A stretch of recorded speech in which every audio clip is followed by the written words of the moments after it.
La tension était si épaisse dans la salle du conseil qu'on aurait pu la trancher avec ma lame. Pierre, mon oncle, Tesséran, était assis à la tête de la longue table de pierre, son manteau de fourrure sombre relevé, le torque d'argent de l'alpha par intérim brillant à son cou. Ses yeux, du même gris pâle que le jour où il avait signé mon bannissement, parcouraient l'assemblée, puis se posaient sur moi, figés, les anciens, disposés en éventail de chaque côté, ressemblaient à des loups déguisés en prêtres, leurs expressions taillées dans le même masque de pierre que leur maître. J'avais pris la vieille chaise de mon père sans demander, celle à l'extrémité, juste en face de lui. Personne n'avait osé protester à voix haute. Leur résistance se nichait dans les petits gestes, un frémissement de mâchoire par-ci, le raclement d'une chaise par-là, la façon dont trois anciens à droite s'écartaient subtilement du grand prêtre Jean à gauche, comme si ses propres robes pussiennes. « Reprenons », avait dit mon oncle, sa voix douce comme du cuir huilé, un son que je n'avais que trop bien appris à méfier. La question de la frontière nord, la question de la patrouille disparue, avais-je coupé sans attendre. Un silence soudain tomba. Les coupes s'immobilisèrent, les regards dévièrent. « Nous avons envoyé des nouvelles de cette perte il y a des semaines, dit-il, la surprise feinte. Vous avez dû recevoir. » J'ai reçu une lettre très propre qui parlait de pertes malheureuses et de sacrifices nécessaires en des temps difficiles, avais-je rétorqué. J'ai demandé des détails. Je n'en ai reçu aucun. Je redemande maintenant. Nommez les guerriers. Dites-moi où leur sang a coulé. Expliquez pourquoi. 3 pisteurs expérimentés sont tombés dans une embuscade sur un terrain qu'ils connaissaient mieux que leur propre tanière. L'ancien au nez d'aigle, le grand prêtre Jean, croisa les mains. La guerre est le chaos. Les jeunes éclaireurs disparaissent. Blâmez l'ennemi, pas les vôtres. Mais vôtres. Le mot me laissa un goût amer. Eux aussi étaient les miens, avant qu'ils ne me rejettent. Mais vôtres. Vous vous en souvenez, entre vos rituels, n'est-ce pas? Un grognement sourd s'éleva du côté gauche de la table, rapidement étouffé. Je sentais de la colère, oui, mais affûté par la peur. Non pas de moi, mais de ce que je dénicherais si je continuais à tirer sur le fil. Les noms sont enregistrés dans les registres, avait dit mon oncle. Nous veillerons à ce que vous en receviez une copie. Je verrai l'original, avais-je insisté. Et la carte de leur itinéraire et le traité que vous avez signé avec les clans des montagnes l'hiver dernier, celui qui a modifié les terrains de chasse près de l'endroit où ils sont tombés. Ces documents sont très volumineux, avait offert un autre ancien, la sueur brillante sur son front. Sûrement des résumés sradés. Les résumés sont pour les enfants et les lâches, avais-je rétorqué, mon regard balayant la table. J'ai été les deux. Je ne suis ni l'un ni l'autre maintenant. Ils s'agitaient sous mon regard. Ils ne discutaient pas, mais leurs odeurs m'en disaient assez. Un malaise aigre de l'un, une culpabilité aiguë de l'autre, le calme frais, presque agréable, des quelques-uns qui croyaient à leurs propres mensonges.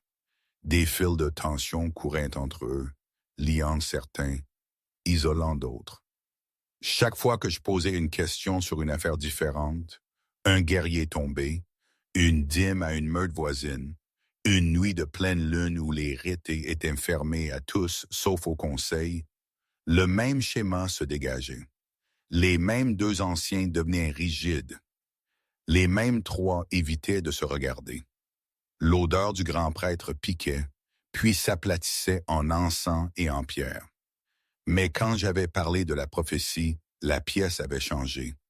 Rappelez-moi, avais-je dit légèrement, traçant le rebord de ma coupe, comment la lune a-t-elle exactement prononcé ma malédiction? Avec quel mot? Dans quelle langue? J'étais un peu distraite cette nuit-là. Le silence se resserra comme un nœud coulant. Il n'appartient pas au loup profane de réciter des versets sacrés, avait dit le prêtre, enfin. Le fardeau d'une telle connaissance repose sur ceux qui sont formés à « Je ne demande pas votre fardeau, avais-je coupé. Je demande ma sentence. Les doigts de mon oncle tambourinèrent une fois sur la table, un battement de cœur qu'il ne pouvait réprimer.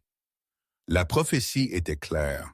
L'héritière aînée apporterait la ruine si elle était autorisée à monter.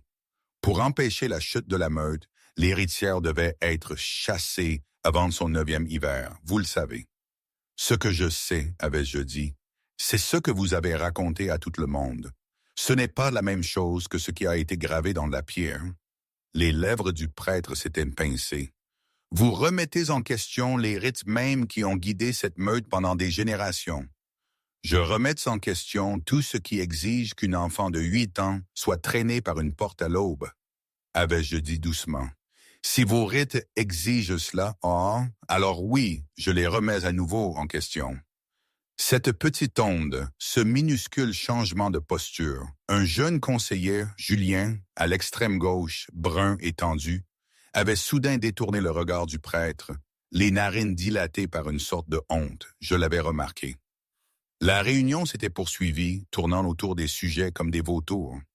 Il me donnait des chiffres sans contexte, des histoires lissées de leurs arêtes vives. Chaque réponse me montrait moins ce qui s'était passé que ce qu'il voulait que je croie. Quand les cloches sonnèrent pour le repas du soir, la chambre résonnait de l'effort, des mots tordus et étirés jusqu'à ce qu'ils craquent. J'étais parti avec un sourire agréable aux lèvres et un orage qui s'aiguisait dans ma poitrine. Les torches crachotaient une faible lumière. Les pierres étaient glissantes de givre. Et chaque visage en qui j'avais confiance s'était détourné ce jour-là. Mes 8 ans. À peine en âge de prendre ma forme, mes griffes n'avaient même pas poussé. Les anciennes m'avaient déclaré maudite et avaient ordonné aux guerriers de me chasser. Je me souviens des barres de fer qui se fermaient avec un sifflement. Comme le rire d'un serpent, le nom de mon père se brisait sur ma langue. La marque de notre meute brûlait sur mon cou comme si elle aussi voulait me rejeter. Je me souviens de Sophie, la petite servante, cachée derrière un pilier, son visage noyé de larmes. Elle était la seule que j'avais vue, et même elle avait détourné le regard quand mes cris s'étaient transformés en sanglots. De l'autre côté des murs, la nature sauvage avait fait ce que mon propre sang n'avait pas voulu. Elle m'avait gardé en vie. La forêt m'avait appris à traquer et à frapper. La lune m'avait observé pendant que j'apprenais à tuer. Et la faim dans ma poitrine s'était durcie en quelque chose de plus aigu que n'importe quelle lame. Aujourd'hui, ces mêmes portes s'étaient ouvertes à mon approche. Je suis entré seul, le cuir craquant, l'épée basse sur le côté. Chaque pas tombait là où mes pieds nus avaient jadis trébuché. Ils chuchotaient mon nouveau nom, Alpha des exilés, comme si c'était un sortilège qui pouvait les sauver. Ça ne le fera pas. Je n'étais pas revenu pour leur miséricorde. Je suis venu pour chaque secret qu'ils avaient enterré avec mes parents. Et cette nuit-là, j'ai commencé à creuser. La bannière qu'ils avaient hissée pour moi était blanche, mais l'air en dessous avait un goût de rouille. Mes guerriers attendaient à l'orée de la forêt, au-delà du fossé extérieur, l'armure cachée sous les capes de voyage. Les yeux fixés sur les murs qui avaient jadis emprisonné mon monde. Je sentais leur regard comme une seconde colonne vertébrale, ferme et silencieuse alors que je m'avançais seul sur la terre remuée vers la porte principale. C'était important qu'ils me voient venir sans escorte. Laissons les anciens penser que je faisais confiance à leurs promesses de sécurité. Laissons-les penser que j'en avais besoin. Le bastion des monts se dressait au-dessus, toutes de pierres noires et de créneaux déchiquetés, bâtis pour résister aux sièges et aux tempêtes et à tout ennemi sauf la vérité.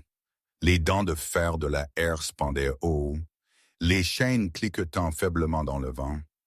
La dernière fois que j'avais emprunté ce chemin, les pierres étaient glissantes de gifre et du sang de ma lèvre fendue. Mes petites mains vides alors qu'ils me traînaient dehors. Mais maintenant, le cuir craquait sur mes muscles endurcis et le poids à ma hanche n'était pas une entrave, mais mon épée. De la fumée s'élevait du donjon central, épaisse de pois et de viande rôtie, soulignée par le goût métallique de l'huile d'arme ancienne. Sous tout cela, une odeur que je connaissais trop bien. Le musc rince de la peur qui s'accroche à un endroit où trop de mensonges sont restés impunis. Mon loup s'agitait sous ma peau, les poils hérissés, non pas à la vue des archers le long des remparts, mais au souvenir de la porte claquant derrière moi, les voix des anciens me déclarant maudite tandis que la meute regardait dans un silence complice.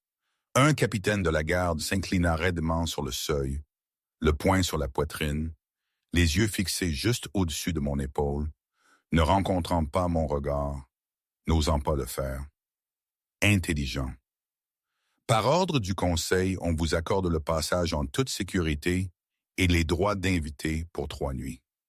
3 nuits, répétai-je, laissant les mots rouler lentement sur ma langue. Quelle générosité! Sa gorge se contracta. Il s'écarta.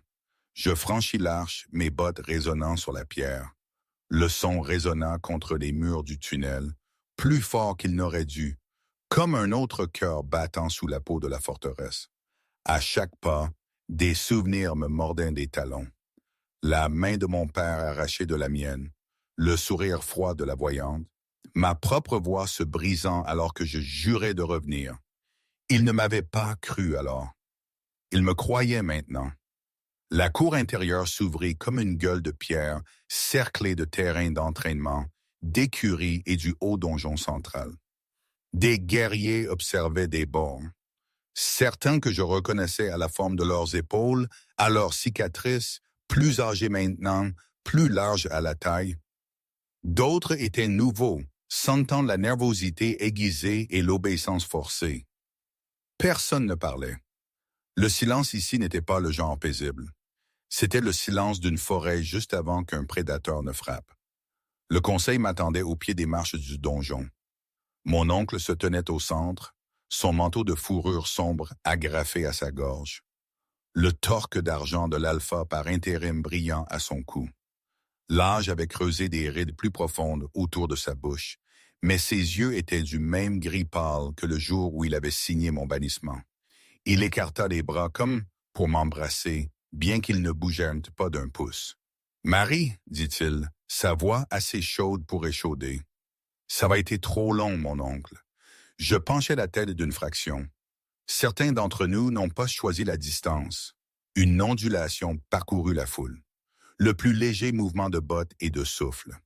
Le sourire de mon oncle se tendit, puis s'adoucit. Venez à l'intérieur. Le conseil a préparé un festin pour honorer votre retour et pour célébrer la fin des vieilles divisions. Fin des vieilles divisions. Ils habillaient mon exil en querelle familiale. Intéressant. Festin si vous le souhaitez, dis-je. Je suis venu parler, pas manger, mais je boirai votre vin si cela peut apaiser vos nerfs. Une lueur traversa son visage, trop rapide pour des yeux humains, pas assez rapide pour les miens.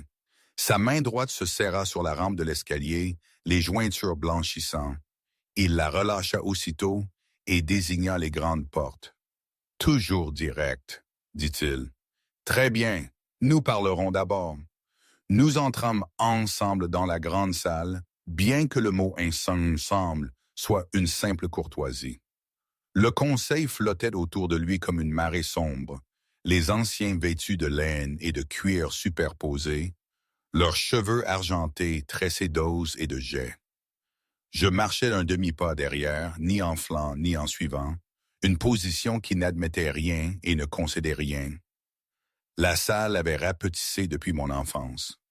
Ou peut-être avais-je simplement grandi pour épouser les ombres qui m'engloutissaient autrefois.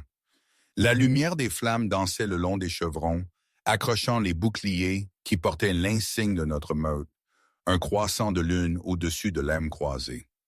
Je cherchais sur les murs une autre gravure. Le vieux bas-relief de mes parents se tenant dos à dos, la tête levée vers le ciel, disparu. À sa place pendait une tapisserie tissée du conseil actuel, austère et noble, mon oncle au premier plan. Non seulement ils m'avaient chassé, mais ils avaient effacé mon sang de la pierre. Un intendant s'approcha avec une coupe, les yeux baissés. Je la pris, laissant mes doigts s'effleurer le bord métallique. Pas de traces de poudre, pas d'odeur anormale. S'ils avaient l'intention de m'empoisonner, Ils choisiraient un moment plus subtil. Pour l'instant, ils avaient besoin de moi lucide. Ils avaient besoin de savoir combien je savais.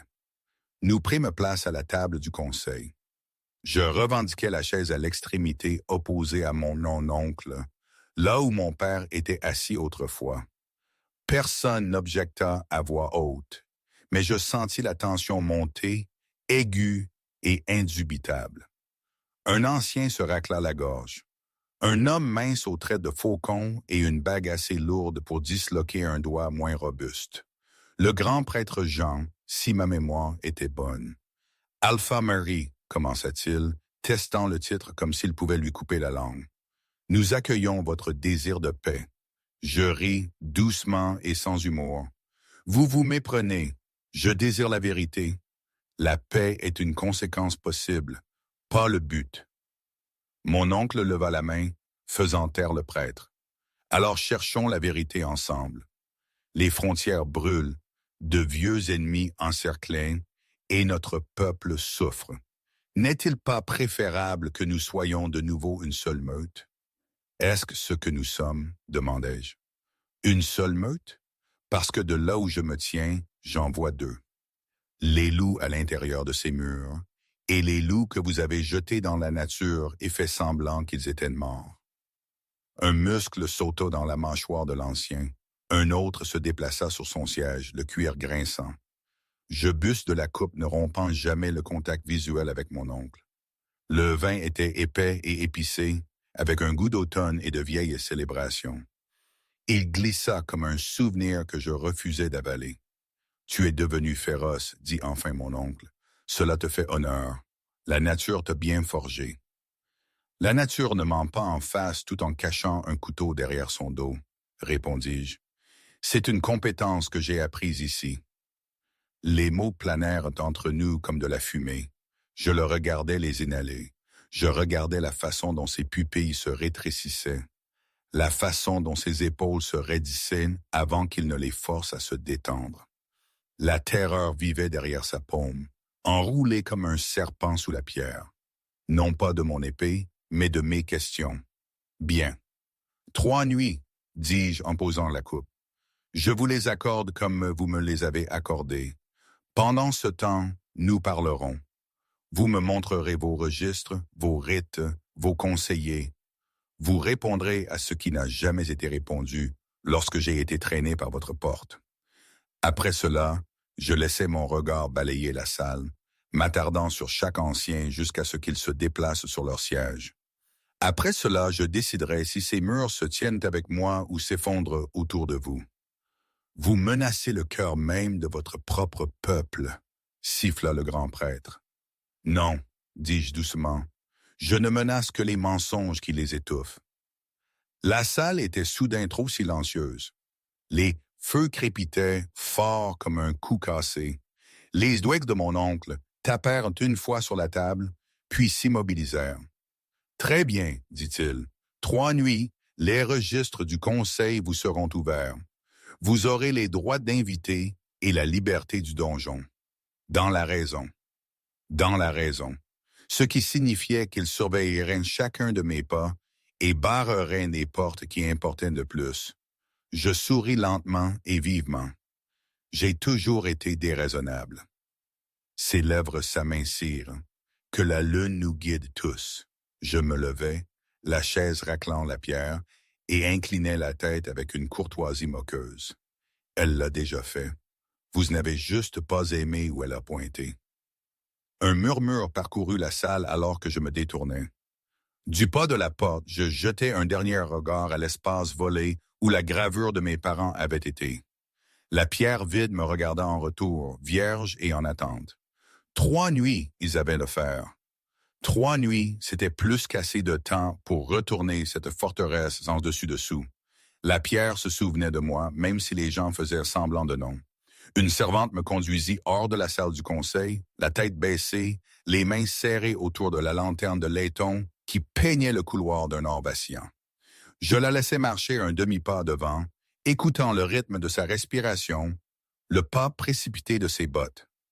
Elle prenait les chemins directs, les plus sûrs, ceux qu'un invité d'honneur emprunterait. Je comptais les portes, mesurais les virages, humais l'air. Le bastion avait changé, mais pas assez. Ici, le long du mur intérieur, j'avais jadis fait de la course avec une meute de jeunes louveteaux, jusqu'à ce que nous nous cognions dans les genoux d'un guerrier qui passait et nous dispersions comme des oiseaux effrayés. Maintenant, le même passage sentait la poussière et l'inutilisation. La porte latérale qui avait l'habitude de coincer en hiver était barricadée de l'intérieur. Des verrous de fer nouvellement posés, leur odeur âpre contrastant avec les senteurs plus anciennes. Une tapisserie fanée du premier couple alpha pendait de travers, cachant une fissure capillaire dans la pierre, là où il n'y en avait jamais eu auparavant. Quelqu'un l'avait construit, scellé, sculpté dans l'obscurité. « Votre chambre, Alpha, » murmura la servante, s'arrêtant devant une lourde porte de chêne cerclée de fer. Sa voix tremblait en prononçant le titre. « Si vous avez besoin de quoi que ce soit, tirez sur la sonnette et quelqu'un viendra. »« Viendras-tu » demandai-je. Elle tressaillit. « Si on m'envoie, honnêtement. » J'aimais un peu cela chez elle. J'entrai. La pièce était plus grande que la cellule où il m'avait jeté la nuit précédant mon bannissement. Plus petite que ma propre salle dans le donjon des exilés. Un feu brûlait doucement dans l'âtre. Des fourrures recouvraient le lit, et la fente de la fenêtre donnait sur la cour où je m'étais jadis entraîné, tombant et me relevant dans la poussière jusqu'à ce que mes genoux saignent. Maintenant, la cour était vide, les torches crépitaient, les mannequins d'entraînement se dressaient comme des poteaux d'exécution. Je préfère ne pas être dérangé, dis-je en scrutant les coins. Si j'ai besoin de nourriture, j'irai moi-même aux cuisines. La servante risqua un regard sur mon visage. Son regard accrocha mes yeux et s'élargit comme si elle avait vu un fantôme. Son odeur piqua. Un éclair de peur et quelque chose de plus doux en dessous, de la reconnaissance peut-être, ou un souvenir. « Oui, Alpha, » murmura-t-elle, « personne n'entrera sans votre permission. » Elle s'enfuit. La porte se referma derrière elle avec un bruit étouffé. Une barre s'encastra à l'extérieur. Droit d'invité, ils appelaient ça. Contention, j'appelais ça. J'attendis. Le feu chuchotait. La lumière extérieure s'amincit en indigo, puis en pleine nuit. Le bastion se déplaça autour de moi, le craquement des poutres, le murmure lointain de voix, le pas régulier des patrouilles sur les murs. Je restais immobile sur le lit jusqu'à ce que les sons deviennent un motif, jusqu'à ce que je connaisse le rythme des pas passant devant ma porte, la pause des gardes échangeant des mots à voix basse à l'escalier. Au troisième tour, quand leur rythme ralentit d'ennui, je bougeais. Je me glissais hors des fourrures, le froid de la pierre mordant à travers le tapis fin, alors que je m'agenouillais près du mur du fond. Quand j'étais petite, il y avait eu une fissure dans le mortier ici, juste assez large pour cacher des sucreries volées ou des pierres de contrebande que je faisais semblant être des bijoux. Mes doigts effleurèrent de la pierre rugueuse, puis trouvèrent l'ancienne jointure. Il l'avait plâtrée depuis, mais mal. Je creusais avec mes ongles, m'acharnant sur le plâtre jusqu'à ce qu'il s'effrite, révélant un creux étroit. Vide maintenant, bien sûr. Néanmoins, le vide me dit ce que j'avais besoin de savoir. Ce mur donnait sur un passage de service. Je me souvenais de m'y faufiler comme un louveteau, m'écorchant les épaules, suivant l'odeur du pain et du ragoût vers les cuisines pendant que les anciens donnaient des leçons dans la salle au-dessus. Je pressais mon oreille contre la pierre. Faible, mais là, l'écho de pas. Un éclat de rire rapidement étouffé, le cliquetis de la vaisselle. Bien. Je ne forçais pas la porte cachée cette nuit. Il le remarquerait. Au lieu de cela, j'enregistrais l'angle et la distance dans mon esprit. 3 pas de l'âtre, 2 de la fenêtre, une carte de chasseur, dessinée en os et en briques au lieu d'écorce. Quand les cloches de la tour sonnèrent de minuit, je soulevai le loquet de la chambre aussi silencieusement que le fer rouillait le permis et me glissai dans le couloir. Personne n'aurait dû être là, mais une silhouette attendait à quelques pas, lanterne couverte, épaules voûtées comme prête à fuir. L'instinct me fit poser la main sur mon épée avant que mon cerveau ne comprenne. L'odeur me frappa un battement de cœur plus tard. Fleurs, fumée et le pincement aigu de la peur. La servante de tout à l'heure. Courageuse, murmurai-je, laissant ma main retomber de la poignée. Ou folle. Les deux, peut-être, dit-elle, sa voix à peine un souffle. De près, je pouvais voir les fils gris dans ses cheveux, les fleurs dans les lignes de ses phalanges. Je connaissais votre mère, Alpha, et vos yeux. Le couloir était étroit. Ces mots n'avaient nulle part où aller sinon en moi. Quel est votre nom? Demandai-je. Sophie. Elle jeta un coup d'œil par-dessus son épaule. S'ils me trouvent ici, ils diront que vous m'avez appelé. Je ne pourrai pas le nier. Alors je suppose que je vous appelle, dis-je. Marchez avec moi. Nous nous déplacions comme des voleurs dans les couloirs silencieux, restant au bord, évitant le déversement de lumière des torches et des cages d'escalier. Je notais quelles portes brillaient de la lumière des lampes, malgré l'heure, des pièces où les affaires continuaient après la tombée de la nuit. D'autres étaient noires et froides, abandonnées, sentant la poussière et l'inutilisation. Une aile entière, jadis remplie de chambres d'hôtes, gisait fermée derrière une rangée de portes barricadées, protégées par des symboles de voyantes gravés dans les linteaux. « La peste ?» demandai-je doucement, effleurant un seau du bout du doigt. « Des histoires, » dit Sophie. « Ils ont dit que l'aile ouest était contaminée par de mauvais présages après la dernière chasse de vos parents. Personne n'y dort plus maintenant. » Pratique, nous descendîmes un escalier de service étroit.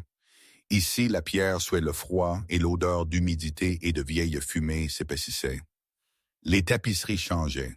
Plus de fières batailles et de chasse au clair de lune, mais de simples tissus tissés, bon marché et fonctionnels, certains déchirés, d'autres hâtivement réparés.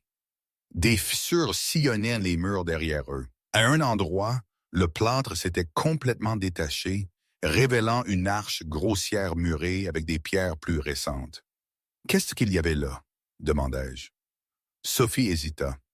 L'ancien passage de la voyante, il menait à la tour nord. Ils l'ont scellé après qu'elle a disparu. Disparu comme si les voyantes s'envolaient simplement comme de la brume. « Tu étais là, dis-je, la nuit où mes parents ne sont pas revenus. » Ses mains se resserrèrent sur la lanterne. La flamme trembla. « J'étais aux cuisines, » murmura-t-elle, préparant le festin de la victoire. Nous avons entendu les corps au crépuscule, 3 brèves sonneries, le signal du retour en toute sécurité, mais les portes ne se sont pas ouvertes. Les guerriers sont revenus plus tard, moins nombreux qu'ils n'auraient dû, les yeux encore écarquillés par la forêt.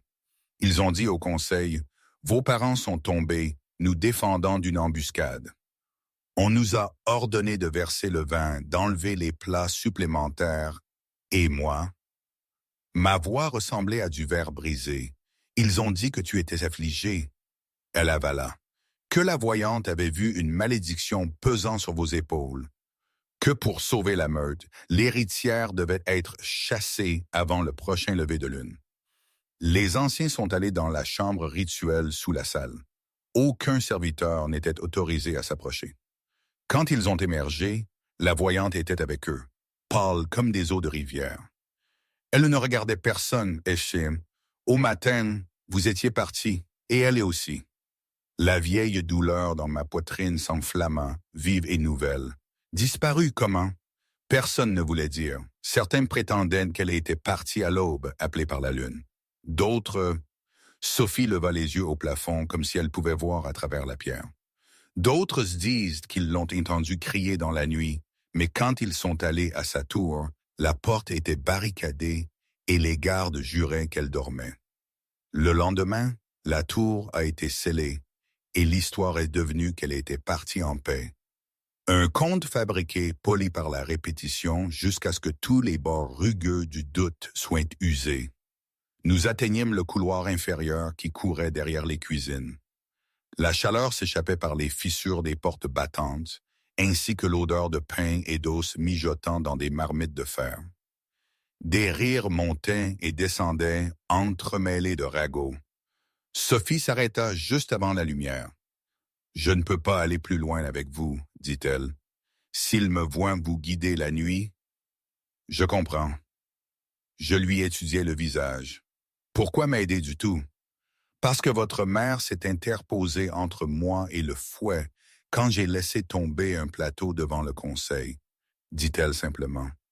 Parce que j'ai vu la façon dont elle vous regardait, comme si vous étiez l'avenir. Et parce que quand ils vous ont traîné par la porte, elle n'était pas là pour l'arrêter. Et personne n'a jamais expliqué pourquoi. Elle me pressa la lanterne dans les mains. Ses doigts étaient froids. « La tour est interdite, Alpha, » murmura-t-elle. « Mais les registres, ceux-là sont simplement égarés. L'intendant garde les clés de l'archive à sa ceinture. Il boit trop de vin de sureau et dort trop profondément après les cloches. La porte de l'archive est dans le hall sud, derrière une tapisserie de la chasse hivernale. La pierre est creuse là-bas. Vous l'entendrez si vous frappez. » J'acquiesçai une fois. « S'ils découvrent que vous m'avez parlé, ils ne le feront pas, » dit-elle avec un sourire fugace et féroce. « J'ai été invisible dans cette forteresse plus longtemps que vous n'êtes parti. C'est mon seul talent, invisible. Le genre de personne que les puissants ne voyaient jamais avant qu'il ne soit trop tard. Restez ainsi, lui dis-je. Pour l'instant, elle s'éclipsa dans l'obscurité, instantanément engloutie par la pierre et les odeurs de pain et de cendre. Seul de nouveau, je me déplaçais le long des couloirs inférieurs, comptant les pas, touchant les murs, écoutant les échos creux que Sophie avait promis. La forteresse se dévoilait dans mon esprit comme une bête roulant sur le dos, le ventre vulnérable exposé si l'on savait où regarder. Ailes barrées, arches scellées, tours interdites, archives égarées. Ils pensaient que ces murs gardaient leurs secrets en sécurité. Mais j'étais l'enfant qu'ils avaient essayé d'enterrer dans la pierre, et j'étais rentré pour commencer à creuser. La salle du conseil sentait toujours la fumée et la vieille fourrure, mais en dessous couraient d'autres courants si l'on savait respirer. Ce jour-là, Julien, mon cousin, était resté silencieux pendant une bonne partie de la discussion, ce qui n'était pas son genre. Il avait l'habitude d'intervenir, de peser le pour et le contre avec son esprit acéré, même s'il finissait toujours par voter avec les anciens. Maintenant, il jouait avec sa bague de conseiller, l'air tendu. Ce n'était pas la première fois que nos regards se croisaient subrepticement depuis mon retour. Une reconnaissance étrange, presque un vertige. Il avait été un gamin quand j'avais été chassé, tout comme moi. Il avait vu ma rage, son propre visage pâle. Je me souviens l'avoir vu à la lisière de la foule.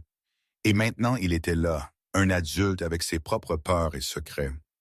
Ce moment, l'échange de regards avec Julien, m'a fait réfléchir à tout le système. Honnêtement, j'étais revenu avec la rage au ventre, l'idée de vengeance chevillée au corps. Mais plus je découvrais leurs mensonges, plus je me demandais, est-ce que le simple fait de tout renverser résoudrait quoi que ce soit? Est-ce que la violence est la seule réponse à une injustice qui s'enracine depuis des générations? En chassant Pierre, Jean et tous ceux qui ont participé, est-ce que je ne deviendrais pas, à ma manière, la personne qu'ils ont voulu me faire croire que j'étais? Une alpha cruelle qui renverse l'ordre établi par la force brute, une enfant maudite qui apporte la ruine. Franchement, la prophétie était un tissu de mensonges, mais qu'est-ce qui garantissait que la nouvelle vérité ne serait pas tout aussi tordue par d'autres demain? Ces pensées me taraudaient, même au milieu des débats les plus féroces. C'était l'héritage de la nature sauvage qui m'avait appris à survivre, mais aussi à douter de la simplicité des réponses. Personne ne m'avait dit comment reconstruire après avoir tout cassé. Et surtout, personne ne m'avait préparé à cette solitude que même la meute des exilés ne pouvait combler. La cour d'entraînement était vide quand je m'y rendis, comme je le savais. Le sol était de terre battue, marqué par des années de bottes et de griffes. Le clair de lune argentait les râtelières d'armes, les vieux mannequins, les entailles dans la pierre où les jeunes loups avaient percuté les murs. Ici, Mon père avait corrigé ma posture jusqu'à ce que mes bras tremblent. Ici, mon cousin m'avait plaqué dans la poussière, riant avant que l'ombre de la voyante ne tombe sur nous pour la première fois. Tu reviens toujours à cet endroit quand tu penses trop fort. La voix venait du bord de la cour où le mur rencontrait l'ombre de l'armurerie. Masculine, jeune, rauque par trop de fumée et pas assez de sommeil. Familier. Je me tournai. Il s'avança lentement dans la lumière, comme s'il approchait une bête sauvage, ce qui, pour être juste, il l'était. Cheveux foncés attachés à la nuque, le cuir du conseil jeté à la hâte sur une tunique, la bague de conseiller lâche à son doigt. Sa mâchoire était plus nette que dans mes souvenirs, ses yeux du même gris orageux que les miens. « Julien, dis-je. » Il grimaça au son de son nom sur ma langue. « Tu te souviens? » « Je me souviens que tu as volé mes bottes et les as cachées dans les chenilles. » Je laissai mon regard voyager sur lui, de la bague à sa posture en passant par son odeur. Je me souviens aussi que tu te tenais avec les anciens quand ils m'ont condamné. Intéressant comme ces choses coexistent. Il tressaillit. J'étais un garçon. Moi aussi, dis-je, ça ne m'a pas sauvé. Il baissa les yeux. Les épaules se tendirent. Si je pensais, tu ne pensais pas, le coupai-je.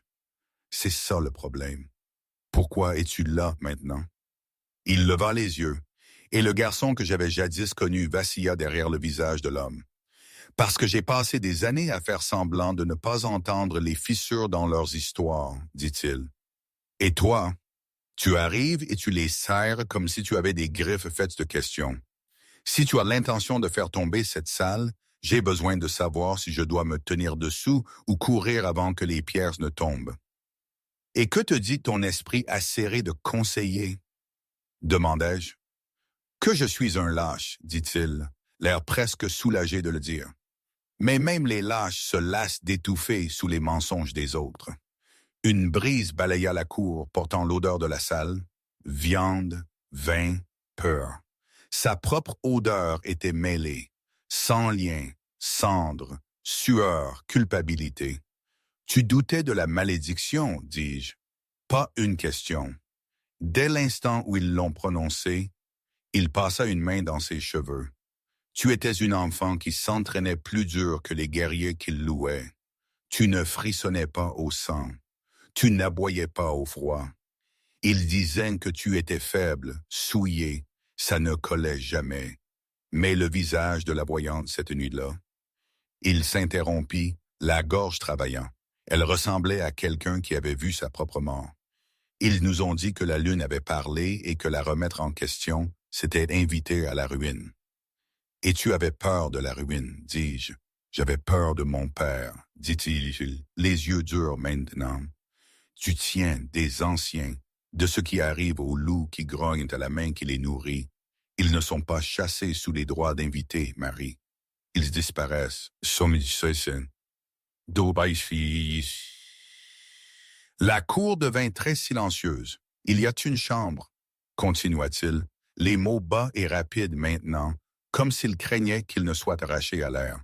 Sous la grande salle, pas la salle rituelle principale que nous utilisons pour les noms et les serments, une plus profonde. Mon père l'appelait l'oubliette. Ils t'y ont emmené avant que le bannissement ne soit annoncé. Ils y ont emmené la voyante aussi. Après cette nuit-là,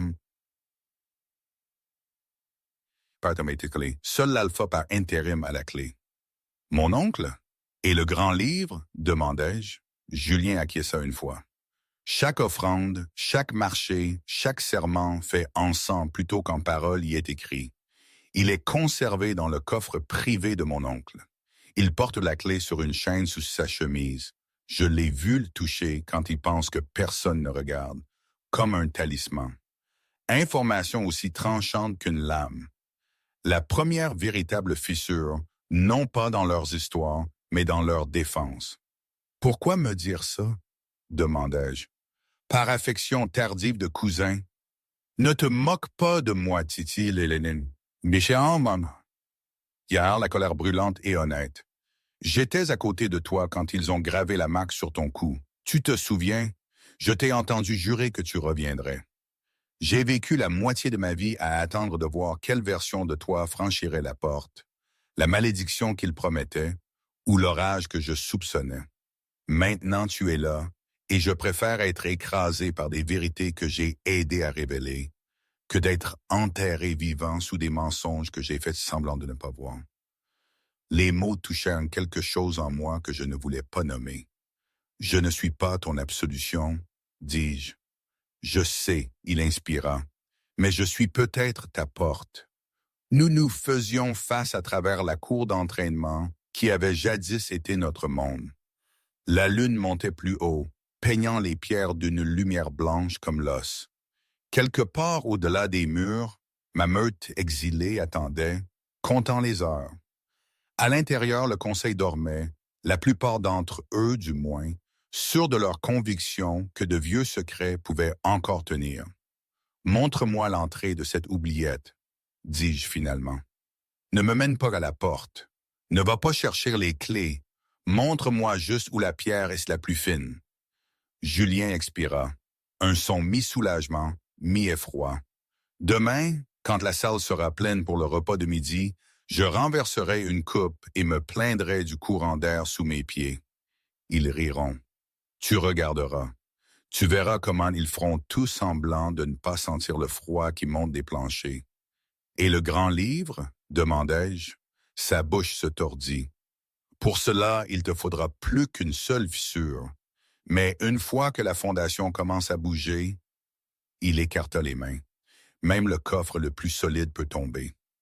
Je l'étudiais un instant de plus, pesant le passé contre le présent, le sang contre la trahison. Finalement, j'acquiesçai. Très bien, cousin. Pour cette nuit, tu te tiens sous les pierres qui tombent avec moi. Il baissa la tête, quelque chose comme du soulagement adoucissant ses épaules. Alors qu'il se tournait pour partir, je repris la parole. Julien, il se retourna.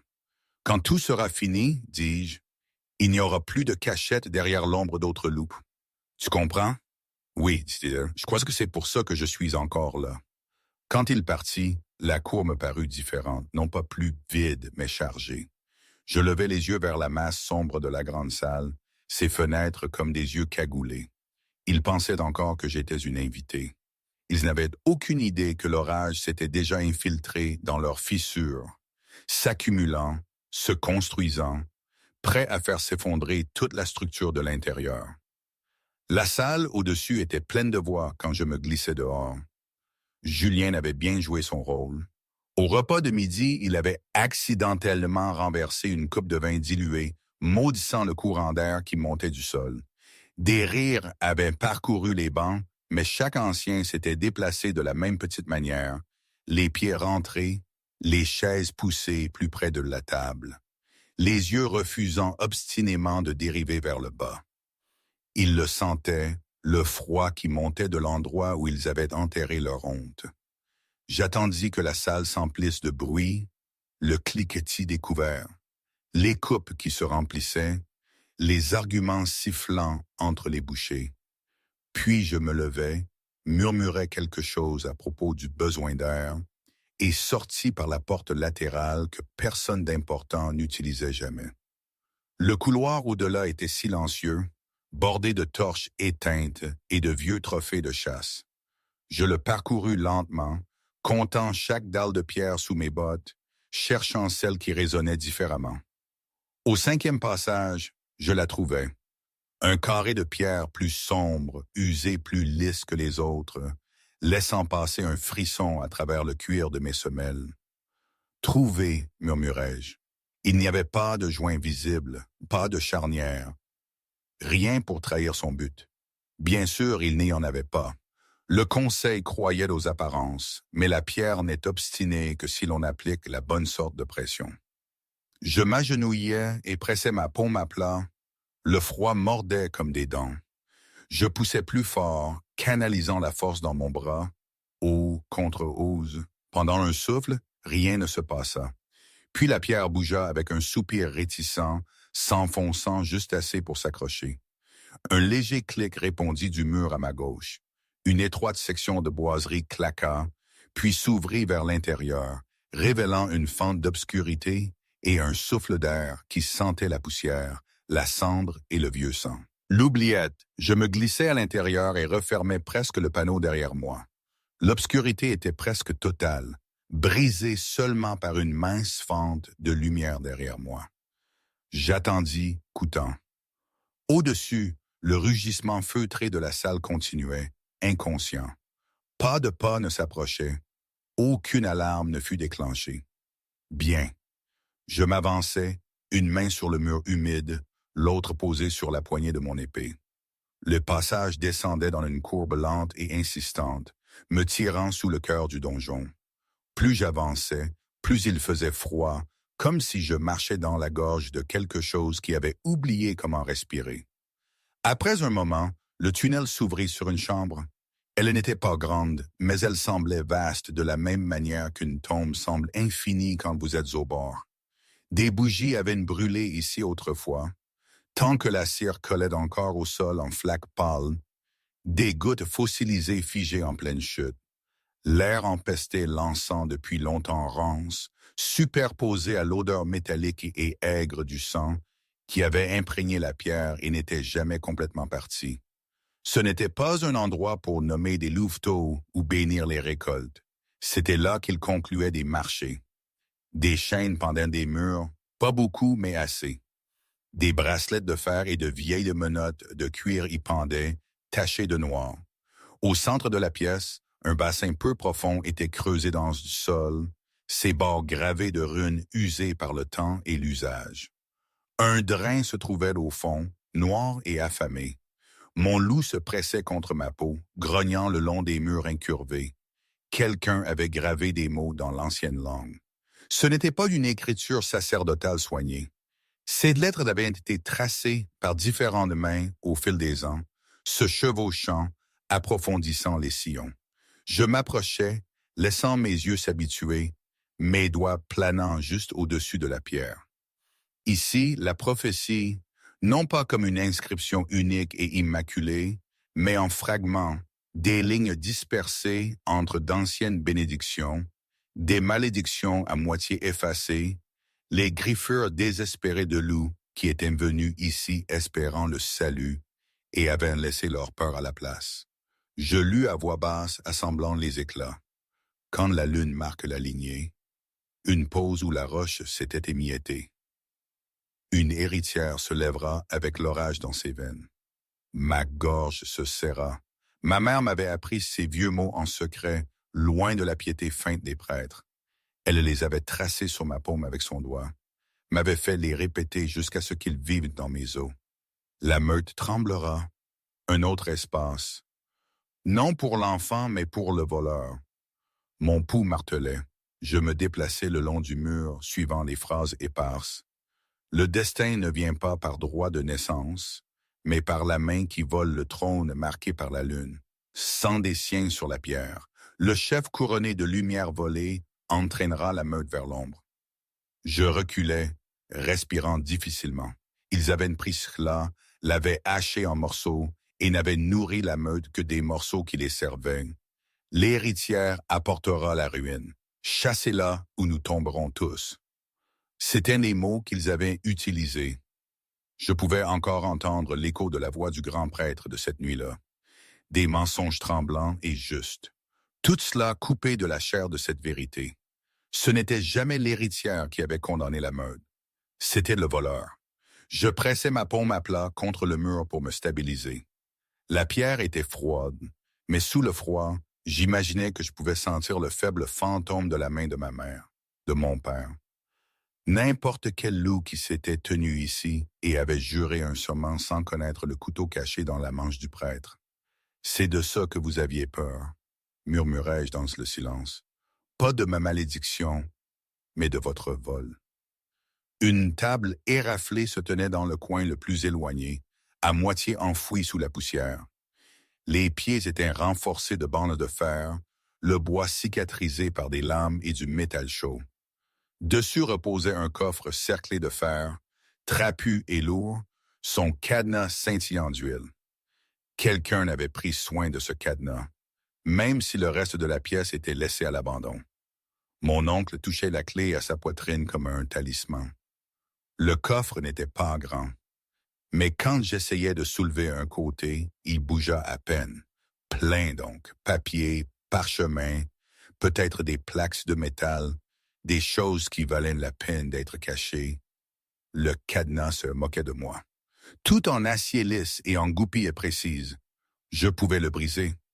Avec assez de bruit, assez de temps, deux luxes que je n'avais pas.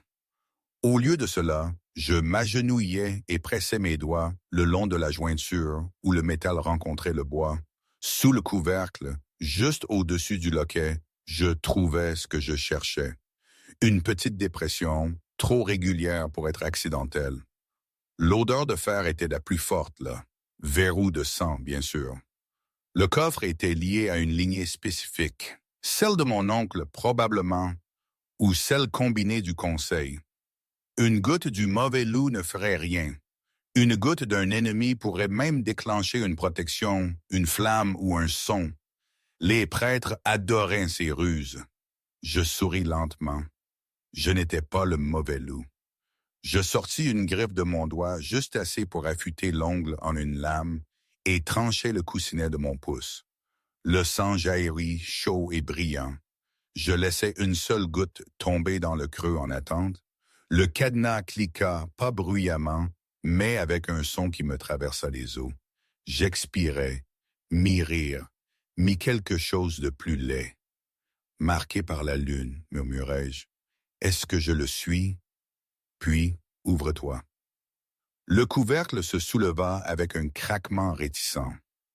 À l'intérieur, des parchemins étaient disposés en piles soignées, les bords scellés de cire portant le sceau de la meute, et d'autres que je ne reconnaissais pas. Chaque sceau portait un emblème différent. Une tête de loup de montagne, un serpent enroulé autour d'une lame, un soleil fendu par une fissure. Des traités, des marchés, des serments. Je n'avais pas le temps de tous les lire. J'avais le temps d'en lire suffisamment. Le premier parchemin portait une date d'année avant ma naissance. Une alliance avec une meute rivale dans les bois du Sud, payée par un tribut annuel de fer et de céréales. Chaque renouvellement était marqué d'une écriture soignée, contresignée par l'alpha en titre et le grand prêtre. Routine. Le deuxième était plus ancien, l'encre décolorée en brun. Un serment de sang avec un clan de seigneurs de guerre humains, échangeant notre silence sur leur braconnage contre leur coopération silencieuse avec nos raids frontaliers. Risqué, mais pas inattendu. Le troisième me coupa le souffle. Le sceau de cire portait notre propre insigne et celui de la meute de montagne au nord, celle qui avait revendiqué la responsabilité de la dernière chasse de mes parents.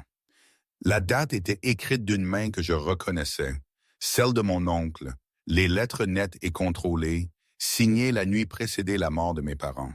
Je brisai le sceau. Les termes étaient simples et vils. En échange du contrôle d'une vallée disputée et riche en gibier, notre meute, sous l'autorité de mon oncle, retirerait tout chef dont le jugement menace la stabilité de la région. Les noms suivaient, ceux de mes parents. La ligne de signature contenait le nom de mon oncle, la marque du grand prêtre et l'empreinte de pouce maculé de l'alpha de la montagne qui les avait prétendument tués lors d'un conflit non provoqué. Ce n'était pas un registre de guerre, c'était un reçu. Derrière, d'autres accords plus petits, tous ancrés de la même main précise. Des paiements à des voyants errants pour des lectures favorables. Des promesses de sanctuaire à des loups qui avaient enfreint d'anciennes lois, tant que leur loyauté envers le Conseil était absolue. Un document glissé près du bas ne contenait que quelques lignes. Dans le cas où l'héritière marquée par la lune s'avérerait gênante pour l'ordre convenu, ladite héritière sera neutralisée ou retirée avant d'atteindre le plein pouvoir. La cause sera enregistrée comme malédiction, folie ou volonté divine, comme jugée appropriée par le Conseil. Pas de nom, pas de date, juste le sceau de mon oncle et celui du prêtre. La réalisation s'insinua lentement en moi, puis me frappa avec la force d'une lame enfoncée. Je n'avais jamais été le danger. J'étais l'obstacle. Mes parents n'étaient pas des martyrs tombés en défendant la meute lors d'un noble dernier combat. Ils étaient des fardeaux pour un petit empire tranquille, construit sur de l'encre secrète et une foi bon marché. Leur mort était les premières pierres d'un mur destiné à me tenir à l'écart. Mon exil était une autre couche. L'histoire de la prophétie, tordue, éviscérée, servie saignante à la meute, était le mortier qui liait le tout. Un son s'échappa de ma poitrine, bas et rauque. Pas tout à fait un grognement, pas tout à fait un sanglot. La chambre me parut plus petite maintenant. L'air épais des fantômes de tous les loups qui étaient venus ici chercher la volonté de la lune et n'avaient trouvé que la cupidité de l'homme. Je pourrais tout brûler maintenant, imbiber le parchemin d'huile de lampe, frapper le silex, regarder les flammes dévorer chaque mot. Mais la cendre aussi peut être balayée et les histoires réécrites sur des étagères vides. Les secrets carbonisés restent des secrets. Mieux valait faire la lumière sur ces mensonges et les faire regarder ma meute en face. Je choisis 3 documents. Le pacte de la montagne, la clause anonyme concernant l'héritière, et un 3e contrat liant le conseil à un tribut de jeunes sangs des familles éloignées en échange de protection. Je les roulais serrés et les glissais dans la doublure intérieure de ma veste, là où le cuir rencontrait la peau. Je refermais le coffre, le verrouillant d'un tour. Mon sang l'avait ouvert. Mon sang pouvait aussi le refermer. Laissons mon oncle toucher sa clé et sentir le faux poids du contrôle un peu plus longtemps. En sortant, je m'arrêtais une fois de plus devant la prophétie gravée. Ma paume s'adaptait parfaitement aux runes qui parlaient du voleur de trône. « Je te vois maintenant, » dis-je à la pierre. « Vous tous. » Puis je me retournai et refis mes pas le long du passage. Mes muscles étaient tendus, mes sens aiguisés pour le moindre signe que j'avais été découverte. Mais le panneau en haut s'ouvrit aussi facilement qu'avant. Le couloir extérieur était vide, les sons de la salle toujours forts et négligents. Je lissai mon expression, essuyai le sang séché de mon pouce sur ma cape et ressortis à la lumière. Dans ma poitrine, la vérité brûlait comme une marque. J'avais assez pour embraser toute cette forteresse. La seule question qui restait était de savoir à quel point je voulais que le feu brûle. Le matin d'après ma sortie de l'oubliette, la salle du conseil me parut plus petite. Ils prirent leur place comme d'habitude. Robes redressées, anneaux brillants, expressions soigneusement sculptées dans la pierre. Seule leur odeur les trahissait. Sous le mélange habituel de fumée et de laine se cachait quelque chose de nouveau et d'aigre, le pincement aigu des loups qui sentent le sol bouger sous leurs pattes et ne savant pas encore de quelle direction viendra la fissure. Je m'assis sans hâte et laissai le silence s'étirer jusqu'à ce qu'il se hérisse de barbelure. « Nous avons beaucoup à discuter, » dit mon oncle enfin, essayant de donner l'impression que c'était lui qui dictait la journée. « En effet, » répondis-je. « Par exemple, le pacte de la montagne. » 3 anciens se raidirent d'un coup. Les doigts du grand prêtre se resserrèrent autour de sa coupe. Julien, en face de moi, regardait la table comme si elle pouvait soudain révéler des dingues. Le sourire de mon oncle n'atteignit pas ses yeux. « Quel pacte, Marie? Nous avons de nombreux arrangements avec nos voisins. »« Celui scellé la nuit précédant la mort de mes parents, » dis-je d'un ton neutre. L'accord qui échangeait une vallée contre le renvoi de chef dont le jugement menaçait la stabilité. Une phrase étrange, presque comme si vous vous attendiez à ce que certains alphas deviennent gênants. Les mots tombèrent comme des haches dans le silence. Personne ne bougea. Pendant un battement de cœur, même le feu oublia de crépiter. Puis l'air explosa en dénégation. « Vous vous méprenez. Ce sont des traités privés.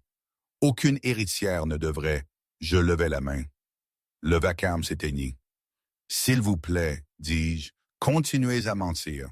Cela m'aide à voir qui se tient où. » 2 anciens rougirent fortement. L'un devint pâle comme un os.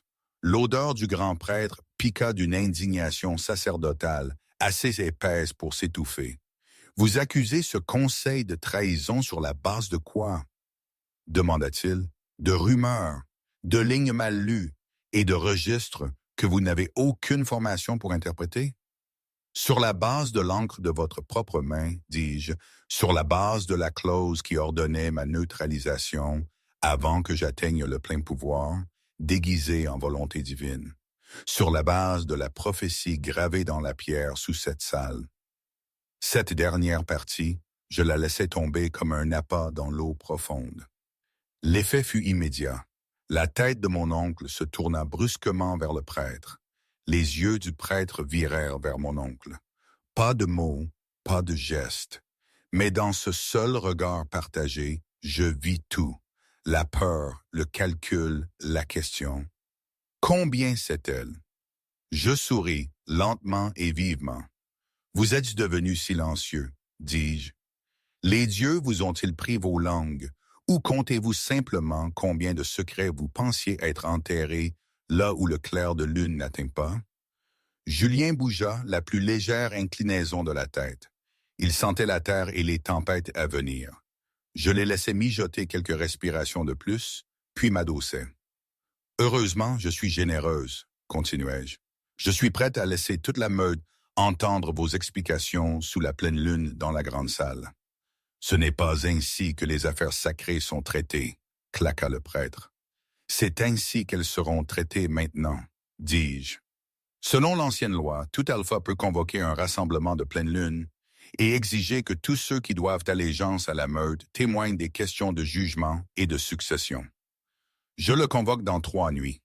Chaque loup, chaque serviteur, chaque guerrier, pas de porte fermée, pas de rite privé dans des chambres cachées. Mon oncle se reprit assez pour se moquer doucement. Vous parlez de l'ancienne loi comme si vous en compreniez le poids.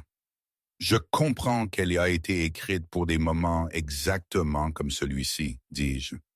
Et je comprends que si vous refusez, vous admettez devant chaque oreille de cette forteresse que vous craignez la vérité plus que la lune. Il le savait aussi. Je vis la bataille dans ses yeux, le choix entre le contrôle et l'apparence de légitimité, entre me traîner de nouveau dans l'obscurité et risquer un combat où tout le monde pouvait voir. Enfin, il inclina la tête juste assez pour être insultant. « Très bien, dit-il, nous tiendrons votre rassemblement, et quand la prophétie sera récitée sous sa forme appropriée, vous verrez que votre malédiction n'était pas une invention. » « Oh, j'ai l'intention de l'entendre, dis-je, chaque mot, ainsi que tout témoin qui était présent cette nuit-là. La voyante, par exemple. » Le prêtre tressaillit, la première réaction pure et unguardée que j'avais tirée de lui. « La voyante est partie, dit-il rapidement, appelée par la lune il y a longtemps. Alors nous verrons quels échos restent dans sa tour, répondis-je, et dans les mémoires de ceux qui vivaient ici quand elle a disparu. Les cuisines se souviennent de plus que vous ne le pensez. » Ses narines frémirent. Les doigts de mon oncle reprirent leur tapotement agité. Le piège était tendu. Il ne restait plus qu'à les regarder se débattre. Ils n'attendirent pas longtemps. La nouvelle du rassemblement courut à travers le donjon, comme le vent à travers l'herbe sèche. Les serviteurs chuchotaient dans les coins. Les guerriers échangeaient des regards tendus sur les murs. Certains s'inclinaient maintenant devant moi avec quelque chose de plus lourd que la peur dans les yeux. L'attente, le conseil répondit comme je savais qu'il le ferait. Des messagers se glissèrent par les portes au coucher du soleil, chevauchant à toute vitesse vers les meutes alliées et la famille éloignée. À l'aube, des corbeaux s'envolèrent du nid, chacun portant des morceaux de parchemin enroulés serrés. Le bastion bourdonnait d'une activité qui n'avait rien à voir avec la préparation de l'hiver et tout à voir avec le renforcement d'une histoire en ruine.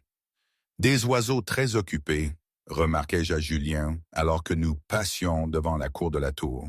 Ils le sont toujours avant une tempête, dit-il. Cette nuit-là, le premier assassin vint. Le couloir devant ma chambre était sombre, les torches basses. J'avais laissé ma porte ouverte, ostensiblement comme une preuve de confiance. En vérité, j'étais allongé tout habillé sur le lit, mon épée à portée de main. Le loup s'était recroquevillé éveillé juste sous ma peau. Le loquet se souleva avec une lenteur prudente. Une ombre glissa à l'intérieur, silencieuse, sentant l'acier, l'huile et le sel d'un guerrier qui avait déjà accepté sa propre mort. Il rampa vers le lit, son couteau brillant dans l'obscurité. Je le laissais s'approcher suffisamment pour lever son bras. Puis je bougeais. Mes mains jaillirent, attrapant son poignet en plein arc. Ses yeux s'écarquillèrent, mais il ne cria pas.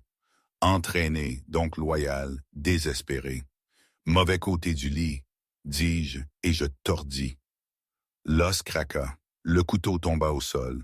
Avant qu'il ne puisse bouger ou atteindre de l'autre main, mon genou s'enfonça dans son ventre, lui coupant le souffle. Nous tombâmes au sol ensemble, ma lame à sa gorge. « Qui t'a envoyé ?» demandai-je. Son regard brûlait de quelque chose qui aurait pu être de la haine ou de la honte. « La meute doit être protégée, » cracha-t-il. « De qui ?» Je pressai le tranchant plus fort, une goutte de sang perla. De l'héritière dont le trône a été volé ou des voleurs qui craignent qu'elle ne le reprenne? Il serra la mâchoire, essaya de se dégager. Je le clouai plus fermement. « Tu crois qu'il te pleurerait ?» demandai-je doucement. « Tu crois que mon oncle pleurera pour une âme qu'il a brisée en essayant de me couper la gorge? Il aura oublié ton nom d'ici le matin. Pas moi. Je me souviendrai de la façon dont tes mains ont tremblé quand tu as réalisé que l'histoire pour laquelle tu tuais était creuse. » Pendant un battement de cœur, le doute vacilla dans ses yeux. « Vas-y alors, » cracha-t-il. « Finis-en. » Je le considérais, je le pouvais.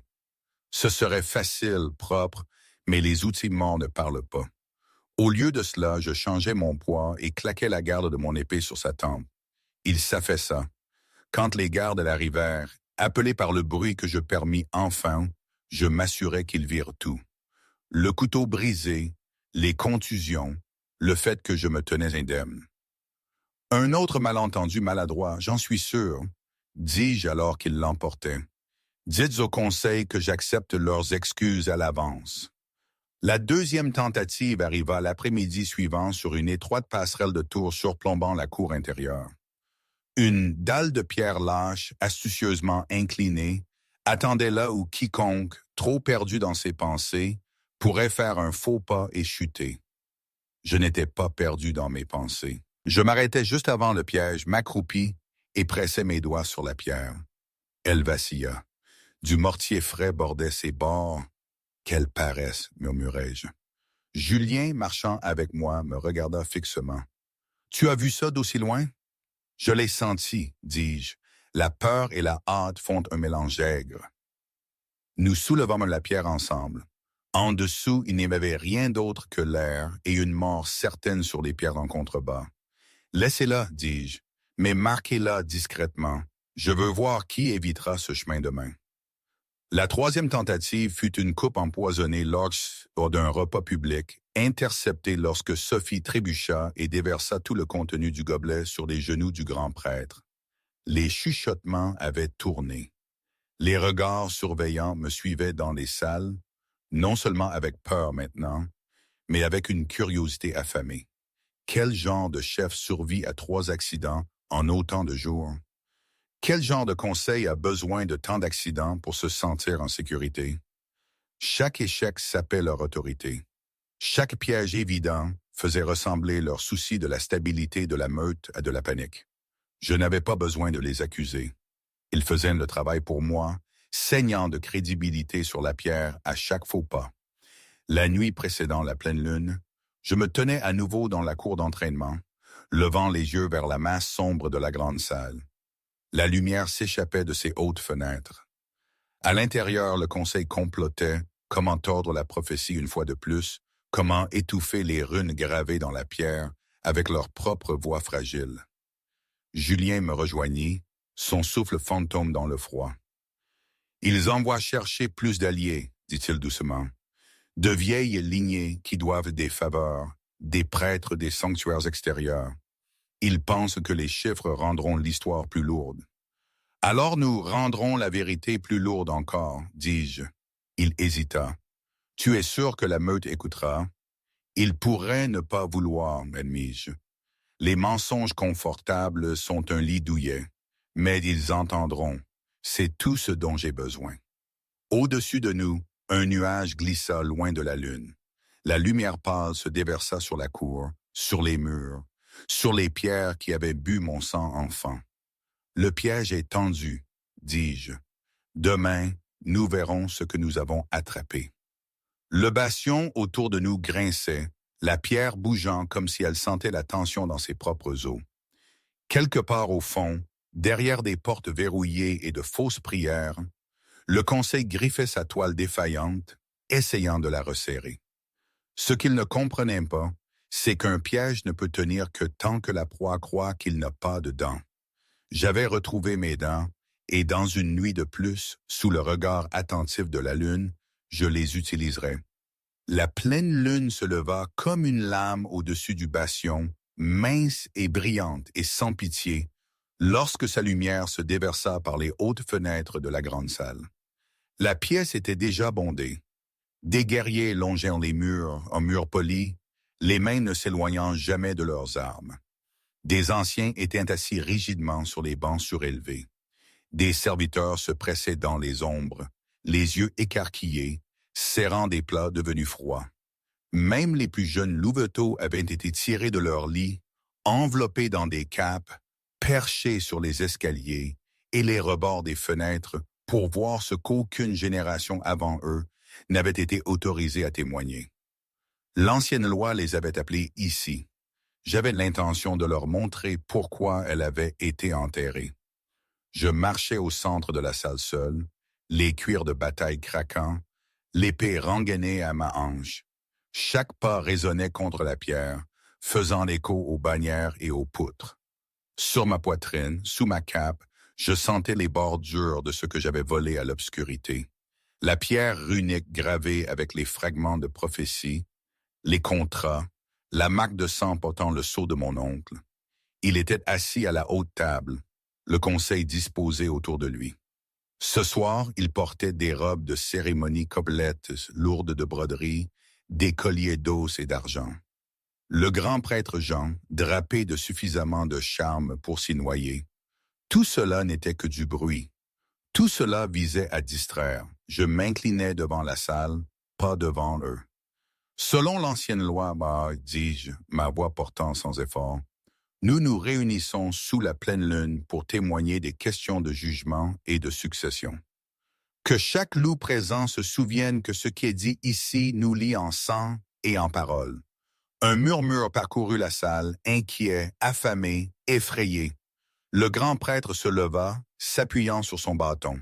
« Nous répondons à votre convocation, Alpha Mary, dit-il, faisant sonner le titre comme du poison.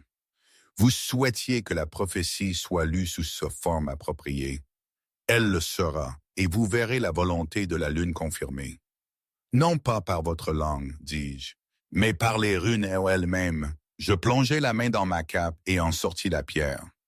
Des halètements parcoururent les premiers rangs alors que je la tenais pour que tous la voient. Elle n'était pas grande, pas plus que mes deux mains côte à côte, mais les symboles gravés sur sa surface captaient la lumière des torches, les ombres profondes dans les sillons. L'ancienne langue, taillée par de nombreuses mains, superposée et renforcée au fil des ans. L'écriture que les prêtres prétendaient seuls pouvoir lire. Vous l'avez cachée sous la salle, dis-je, m'avançant vers le centre de la pièce. Dans l'oubliette, vous avez gravé votre propre peur dans ses bords et avez ensuite sélectionné les morceaux qui vous servaient. Ce soir, elle parle en entier. Le visage du prêtre se vida de toutes couleurs. Vous n'aviez aucun droit. J'avais tous les droits, le coupai-je. Cette pierre appartenait à mes parents avant que vous ne la voliez.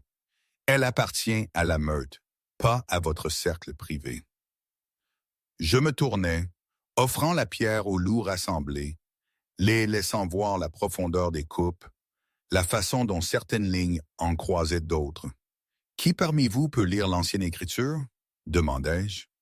Silence, puis quelques mains hésitantes. Un guerrier ancien, une maîtresse de chasse aux cheveux gris. À ma satisfaction, Sophie leva aussi la main, les yeux fatigués mais fermes. Ma mère croyait que le savoir ne devait pas être thésaurisé, dis-je. Elle a enseigné à certains d'entre vous quand les prêtres ne regardaient pas. Venez. Allez s'avancèrent, leurs bottes raclant le sol. Le grand prêtre bégaya, mais la main de mon oncle jaillit, ses doigts mordant sa manche. « Pas maintenant, » disait cette prise. « Pas devant tout le monde. » Je posais la pierre au sol où tous pouvaient me voir et m'agenouillais à côté. Les autres me rejoignirent. « Lisez, » dis-je doucement, à voix haute, ligne par ligne. Le guerrier plissa les yeux, traçant le premier sillon d'un doigt cicatrisé. Quand la lune marque la lignée, une héritière se lèvera avec l'orage dans ses veines. Une ondulation parcourut la pièce, les têtes se tournant vers moi. Je gardai mon regard sur la pierre. La maîtresse de chasse prit la ligne suivante. La meute tremblera.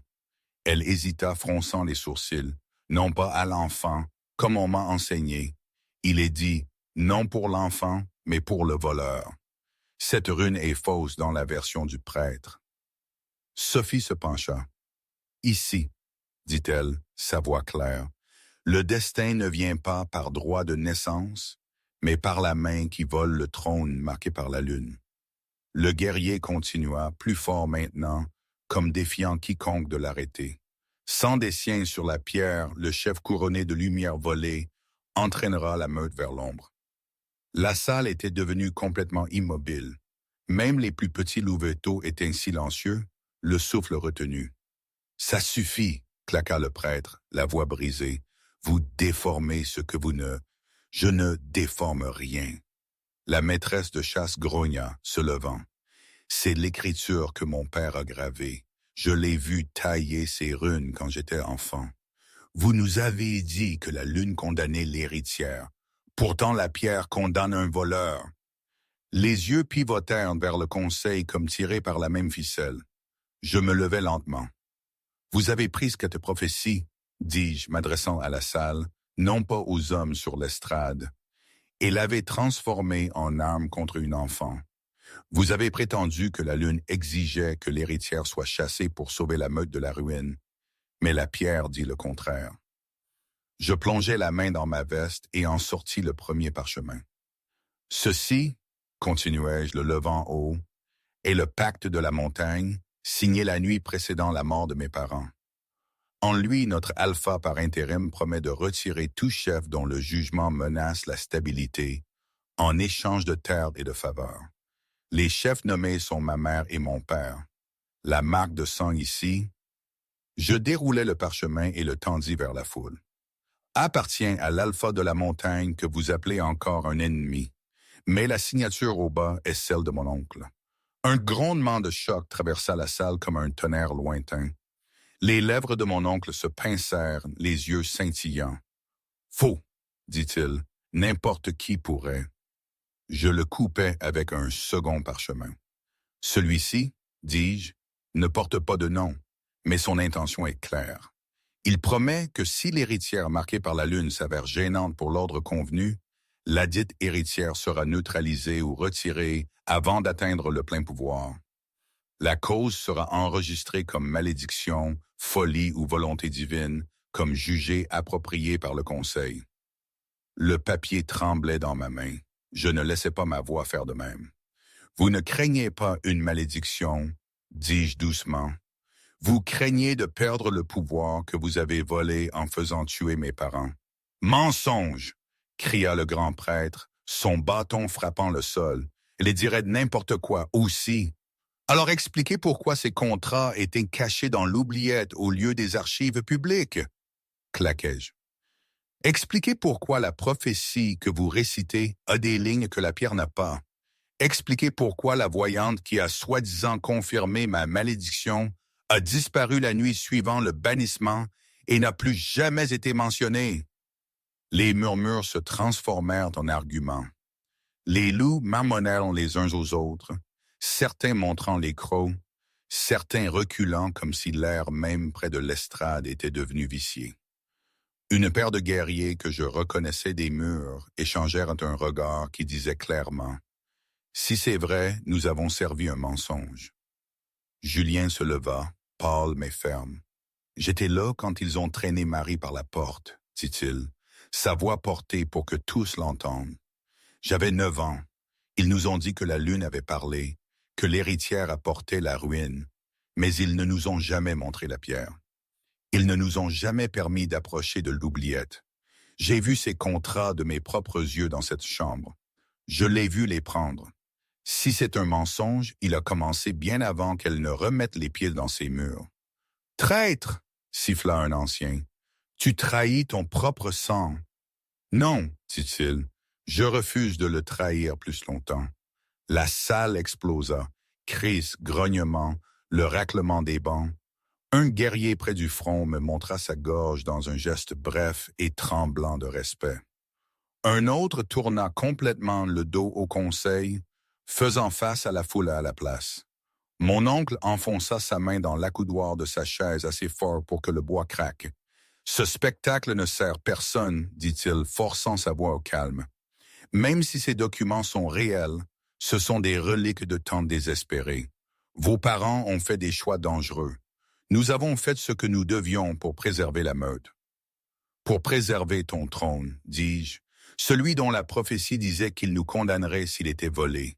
Dis-moi, mon oncle, la lune t'a-t-elle murmuré cette partie d'une voix que seul toi pouvais entendre?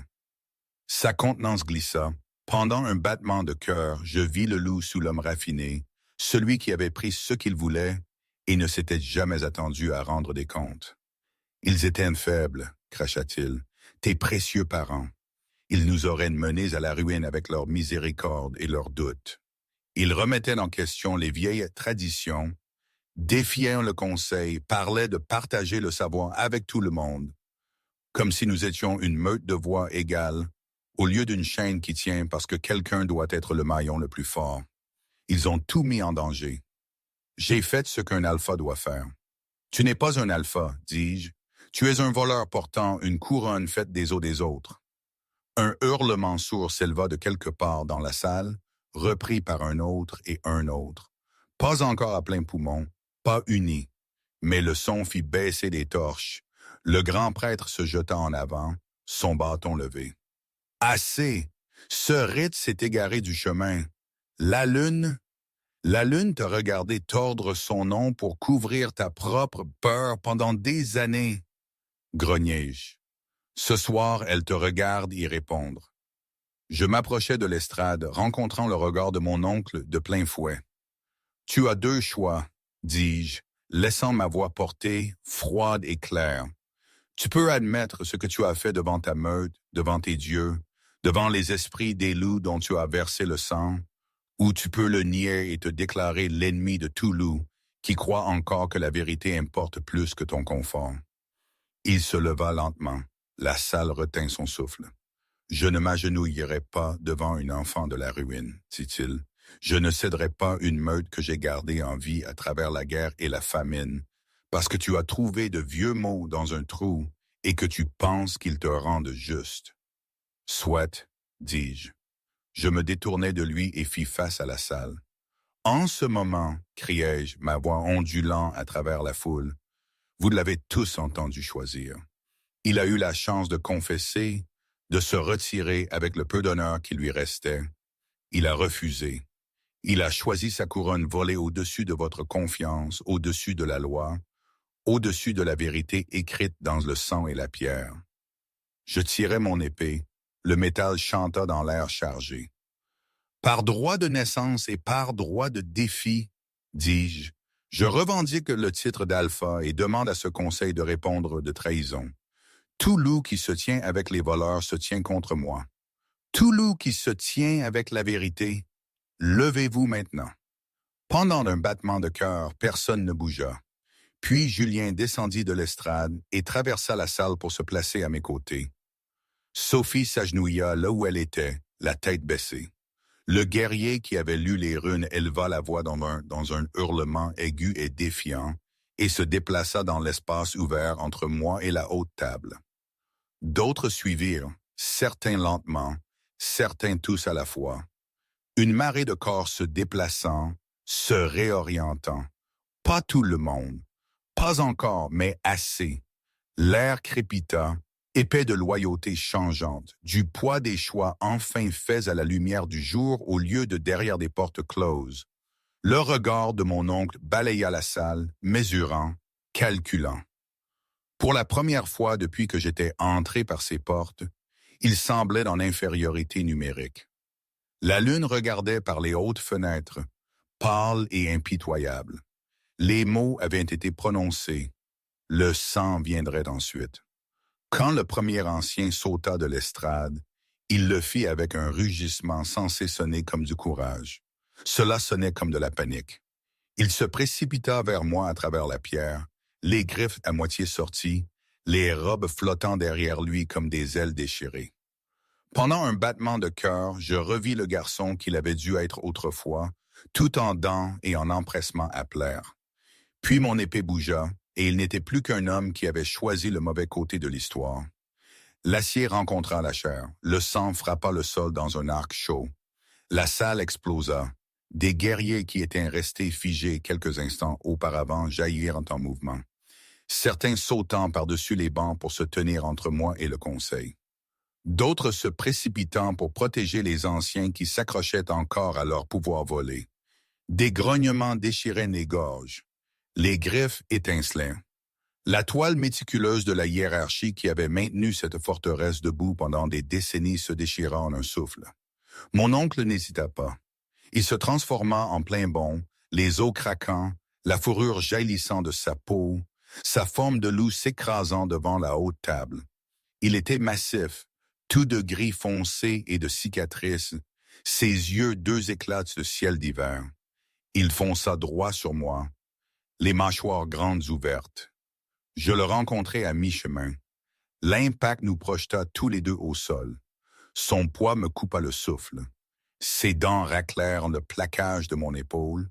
Je goûtai le sang, le sien, celui de la salle. Nous roulâmes, les griffes déchirant les bannières, s'écrasant contre les bancs renversés. Les loups s'éparpillèrent de notre chemin, certains se jetant dans la mêlée, d'autres tirant les autres au clair. « Tu n'as jamais été destiné à régner. » Sa voix grogna à travers le lien qui unit les nôtres dans le feu de la bataille. « Tu étais une faiblesse que nous avons coupée. Et tu étais une pourriture que je n'ai pas su sentir à temps, répondis-je, lui enfonçant un genou dans les côtes. Quelque chose craqua. Il glapit, plus de rage que de douleur, claquant sur ma gorge. Je me tordis, laissant ses dents effleurer ma peau, sentant la brûlure, utilisant son élan pour faire monter ma lame entre nous. L'acier glissa sous ses côtes. Ses yeux s'écarquillèrent. Pendant un instant, nous fûmes nez à nez, son souffle chaud et laborieux contre ma joue. « Tu les ruineras », haleta-t-il, le sang bouillonnant. « Non, dis-je, je m'assurerai que tu ne puisses pas. » Je retirai l'épée. Il tomba lourdement, sa fourrure se retirant déjà, son corps rétrécissant pour redevenir l'homme qui avait signé mon exil de la même main, qui griffait maintenant inutilement la pierre. Ses yeux restèrent fixés sur les miens alors que la lumière s'en échappait. Il n'y eut pas de dernière excuse, pas de compréhension soudaine, juste un refus obstiné et amer. Il mourut comme il avait régné, s'accrochant à un mensonge même s'il l'écrasait. Autour de nous, la salle bouillait de batailles plus petites. Le grand prêtre tenta de fuir vers une porte latérale, seulement pour être traîné à terre par les guerriers mêmes qui avaient monté la garde derrière lui. Leurs visages marqués d'une fureur sombre et choquée. D'autres anciens se retrouvèrent face à des loups qu'ils avaient jadis commandés comme des meubles. L'équilibre de la peur s'était inversé. Certains conspirateurs combattirent jusqu'au bout, forçant mes compagnons de meute à les abattre. D'autres tombèrent à genoux, les mains levées, leurs mots de piété se transformant en supplications. Je ne les chassais pas. Je n'en avais pas besoin. La vérité que j'avais déchaînée faisait le travail pour moi. Quand le dernier grognement s'estompa et que le cliquetis de l'acier s'éteignit, un silence profond et résonnant s'installa dans la salle. Des corps gisaient sur la pierre, certains immobiles, certains gémissants. Le sang coulait en minces filets vers les vieilles fissures, remplissant les chemins usés par d'anciens sacrifices. Je me tenais au centre, respirant difficilement, la sueur refroidissant sur ma peau, mon bras tenant l'épée tremblant d'usage et de retenue. Chaque vérité que j'avais tirée de l'obscurité planait autour de moi comme un second manteau. Lentement, les regards se tournèrent vers moi. Pas seulement les guerriers, pas seulement les anciens, les serviteurs, les louveteaux, les mères, les vieillards qui avaient vu plus d'hivers que je n'en avais encore vécu. L'attente les habitait. La peur est quelque chose de plus doux, de plus fragile. L'espoir, qu'ils le veuillent ou non, c'était le moment où la prophétie pouvait encore leur donner raison. Je le sentais chaud et vif dans ma poitrine. J'avais le pouvoir maintenant. Pas de conseil au-dessus de moi, pas de main d'ancien sur l'estrade. Je pouvais purger cette salle de fond en comble, la nettoyer avec du sang et construire un trône avec les os de quiconque m'avait jamais douté. Régner par la terreur comme ils avaient averti que je le ferais. Ce serait si facile. C'était là le danger. Je regardais les corps, l'oncle qui avait ordonné la mort de mes parents, le prêtre qui avait tordu le nom de la lune, les anciens qui avaient hypothéqué l'avenir des enfants pour un peu plus de contrôle. Ils n'étaient pas innocents. Ils avaient mérité chaque goutte de sang qui tachait leurs mains. Et maintenant leur propre sang rejoignait celui des autres sur le sol. Mais au-delà d'eux, je vis Sophie, les mains encore tremblantes, le tablier éclaboussé.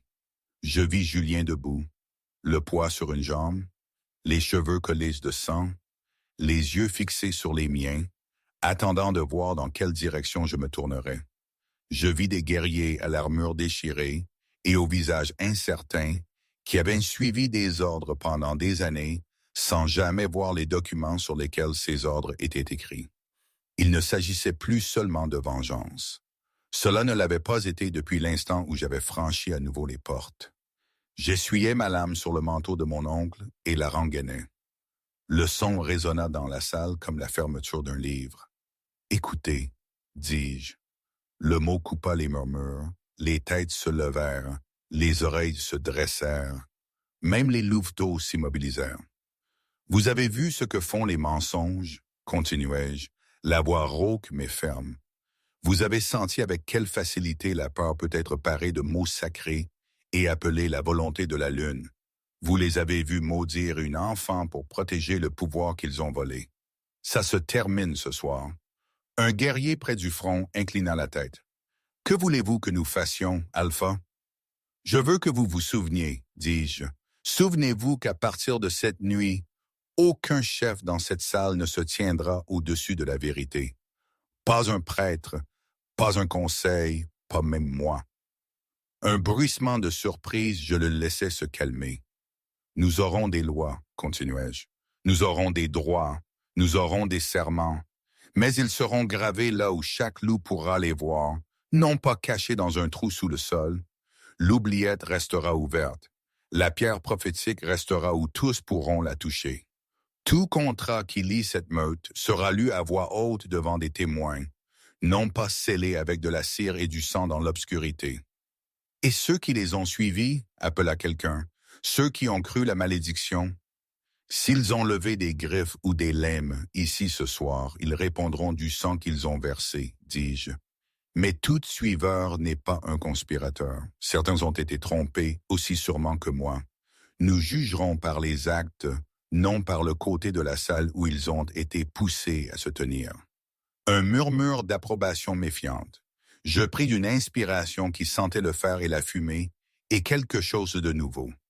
« Je ne vous gouvernerai pas par la terreur, dis-je doucement. J'ai vu ce que la terreur engendre, des lâches qui se cachent derrière des prophéties, des anciens qui jettent des enfants dans la neige et appellent cela un sacrifice. Je vous gouvernerai avec des dents, oui, et avec des griffes si nécessaire. Je ne suis pas douce, mais je vous gouvernerai aussi avec des yeux ouverts. Si vous me surprenez à tordre la vérité comme ils l'ont fait, j'attends de vous que vous me fassiez descendre de cette pierre vous-même. » Je me retournai et marchai vers les marches de l'estrade. La haute pierre où mes parents s'étaient tenus tendait au sommet, éclaboussée maintenant de sang, de vin et de poussière. En grimpant, mes genoux voulurent se souvenir de la façon dont ils s'étaient dérobés le matin où ils m'avaient forcé à partir. Mon cou se souvenait de la piqûre de la marque fraîche. Mes oreilles se souvenaient de l'écho de la porte se refermant derrière moi. Au sommet, je m'arrêtai.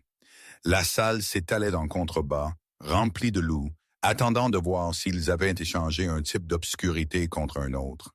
La lune se déversait par les hauts de fenêtres, baignant la pierre d'une lumière froide. Je posais mes bottes là où les pieds de mes parents avaient été avant qu'ils ne soient effacés des murs. La vieille cicatrice sur mon épaule brûlait, celle de mon premier vrai combat en tant que louveteau. La cicatrice à l'intérieur de ma poitrine brûlait plus fort. J'ai été banni de cet enfant, dis-je, chassé sous un mensonge pour protéger un trône qui ne leur appartenait jamais.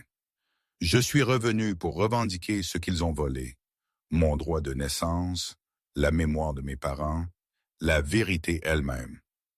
Je laissais mon regard balayer la pièce une dernière fois, mais ce n'est pas suffisant. Je terminais. Je ne me contenterai pas d'une couronne en équilibre sur un tas d'os cachés. À partir de cette nuit, aucun loup ne sera exilé pour protéger un mensonge. Si nous devons éloigner l'un des nôtres, ce sera pour une vérité que nous sommes prêts à dire à voix haute devant toute la meute sous l'œil attentif de la lune. Le silence suivit, puis un hurlement aigu de Sophie. Il monta, se brisa, puis se stabilisa. Un autre le rejoignit, puis un autre. Bientôt la salle tonna de voix, les loups hurlant, non pas dans une frénésie sans esprit, mais dans quelque chose qui ressemblait à une libération. Je relevai la tête et laissai ma propre voix rejoindre les leurs. Pour la première fois depuis qu'il m'avait traîné par ses portes, le son ne me revint pas du seul écho de la pierre froide. Il rencontra d'autres voix, se mêla à elles, devint quelque chose de plus grand. Quand les hurlements s'estompèrent enfin, je baissai la tête et souris. Petit et dangereux.